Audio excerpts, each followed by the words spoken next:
Hello guys, good morning and welcome again to my channel. So for today's video, tayo ngayon ay magkaroon ng quick visit dito sa ating mga orchid garden. Sa ating orchid garden rather, I'm sorry. So kanina naglinis ako din kahapon, nagmower din kami para at least malinis at saka maganda tingnan yung ating garden. And na-notice ko kasi medyo matagal-tagal din ako hindi masyadong nakaikot dito sa garden kasi nga sa sobrang busy sa work. Kaya minsan madalas na makaikot lalo na pag morning kasi minsan pag umuwi gabi na. So nakita ko kahapon marami na siya mga suloy or mga keiki. Ayan. Kasi matataas na po ang mga keiki niya. So itong klaseng mga variety ng dendrobium, ito sila ay ang Dendrobium discolor na kung saan sobrang taas po talaga nila kapag sila ay maging healthy na at saka yung maging stable. Grabe. Ang bilis nilang tumaas kaya ng isang ito. Taas-taas nila. And yung iba naman, hindi ko alam pero I think Dendrobium ito na white. Ayan. So dumadami na din sila.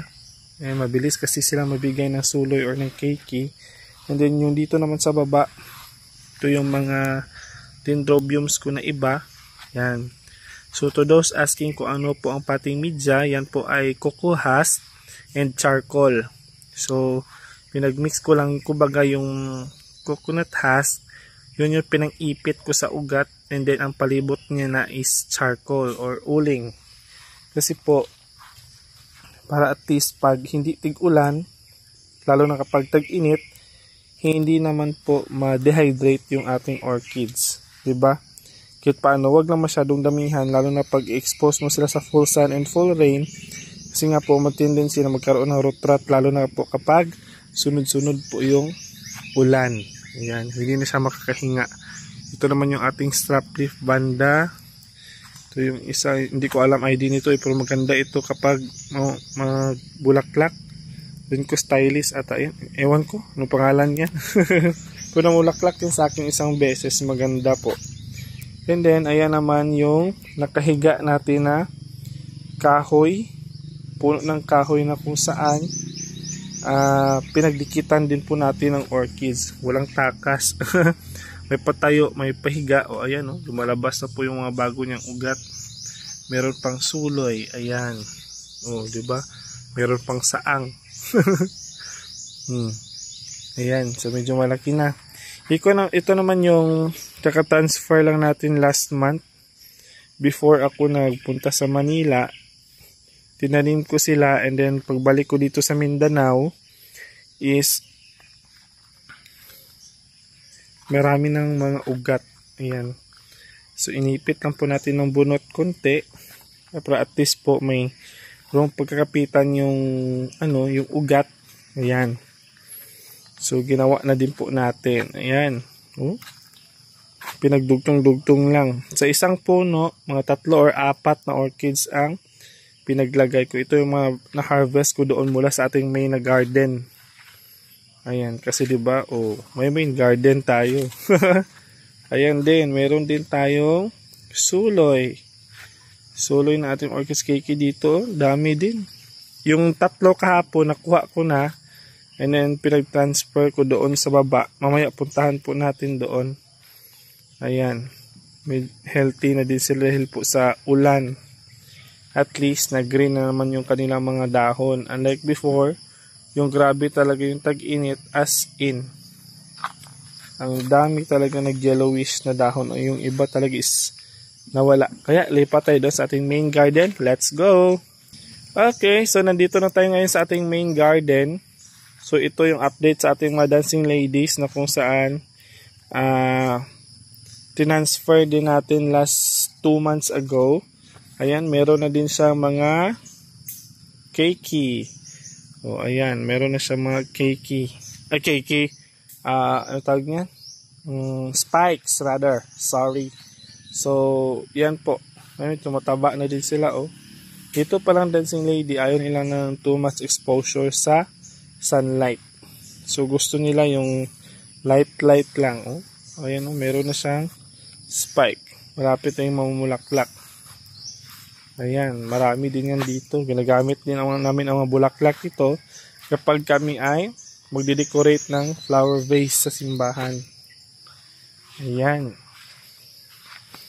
Dumadami na. Oh. May mga flowers na, may mga spike, o diba? So, ito naman yung ating main garden. Ayan. So, maganda na tingnan ulit kasi green na naman yung green na naman yung puno, yung ating mga orchids, 'di ba? Ayan yung ginawa natin last time na yung bato na pininturahan natin. Saka ginawa ng design. Hindi pa gaano na maraming bulaklak, pero at least masaya ka lang makita na wala na masyado nag-yellowish sa kanilang mga dahon. Ayan. So, malinis na sa tingnan kasi katapos lang mag-mower ng karang araw or kahapon ba yun.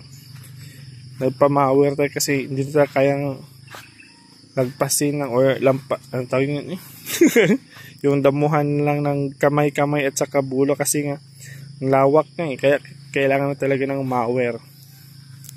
Ayan, so may mga namumulaklak na din. Makita nyo, ang ganda ng bulaklak ko, pink. Ayan, ito naman dito sa kabila, yung ating mga dendrobiums. Ayan, healthy na din at saka grabe na din yung kanilang mga roots.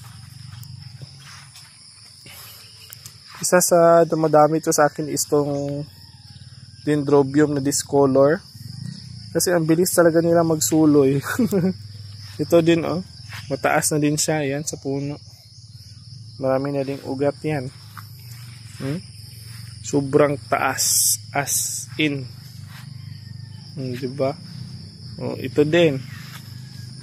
Ay, hindi pala discolor to. Ewan ko ito para discolor ba to? Parang hindi.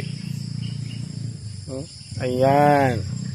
So, healthy na ulit ang ating mga dendrobium orchids. Ito discolor ito. Ayan, yung bulaklak nila is yung color yellow na parang straw, na parang plastic. Ang ganda guys kasi matagal mabulok or tagal malanta ng kanilang bulaklak. Ayan. Makikita po ninyo. Ayan po. Grabing isang pong ugat nyo. Kapit na kapit. Ayan. Ito naman tagti 3, 4 or 5 sa isang puno po. Kunin na natin itong dahon. Okay. Tigas pa. Okay.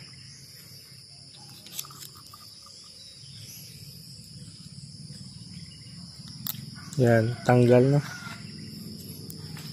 Okay. Ito pa isa. Dami na. Ito naman, kinabahan ako last time kasi akala ko mamatay. Ito pa naman yung yellow-green yung kanyang bulaklak. Buti na lang malaki na din yung kanyang suloy. Ayan. Nakasurvive na siya. So, ayan po, ang dami na nating orchids. Nag-start na ako mag-collect nito last 2019. At saka na padami ko lang po sila. Ayan. Ayan po. Ang healthy na nila. Green na yung kanilang mga dahon. Tsaka natataas ng kanilang mga suloy. Ayan. Dumadami na sila. Tsaka ang tataas. Grabe. Tapos imagine mag-isa ka lang mag-aalaga nito, nagtatrabaho ka pa. So magkabilaan po yan guys. Ayan, dyan sa kabila yung isang area. Dito naman sa kabila yung isang area. So I think that's all for now muna. So maraming salamat po sa pagpanood and then see you again next time sa aking mga sunod na video. Please don't forget to like and subscribe and of course press the notification bell para ma-update po kayo sa aking mga sunod na mga video about gardening ng orchids. Maraming salamat po.